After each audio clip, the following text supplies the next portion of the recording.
of gamers, particularly on the Xbox 360, had issues with the multiplayer featured in the first Two Worlds. So when we started developing Two Worlds 2 multiplayer, we were determined to avoid the same pitfalls. And I think players will be really happy when they see the polished final product. By taking a fresh approach, we've managed to not only incorporate an incredibly cohesive vision, but also eliminate any game-breaking lag.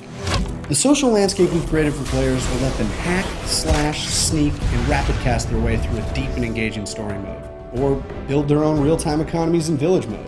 Or if they're just trying to get a little down and dirty, enter player versus player mode and duke it out until someone's got to leave in a mop bucket. Nowadays, multiplayer has become an industry standard, but many titles are simply content to just tack on a few player versus player maps and boast that they offer a rich online experience. And that's just not the case with Two Worlds 2.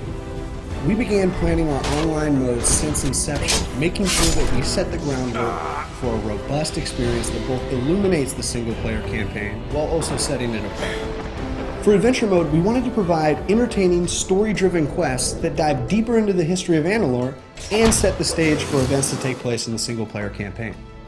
But this isn't just a small side story. Players should get ready for a rich storyline centered around some memorable characters from single-player, as well as a few new faces. Not to mention, plenty of white-knuckle moments where a group of players finds themselves standing back-to-back as wave after wave of enemies try to put them 6 feet under.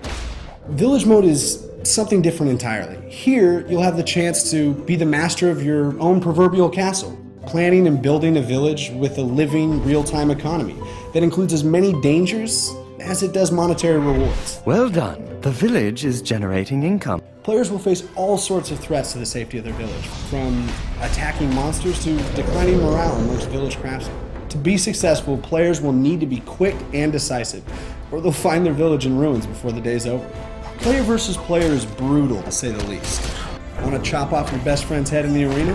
Have at it. Ever had the urge to see who's the man in Crystal Capture? Well, we've got that too.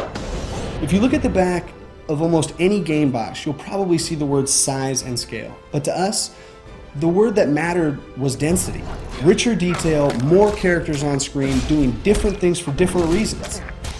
There have been a lot of great games in the fantasy genre. So many, in fact, that finding a unique voice has become harder and harder every year.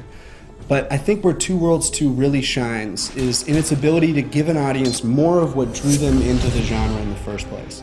To be honest, we've listened to the fans, and we've learned a lot from the first game, and we're all really pleased with the result.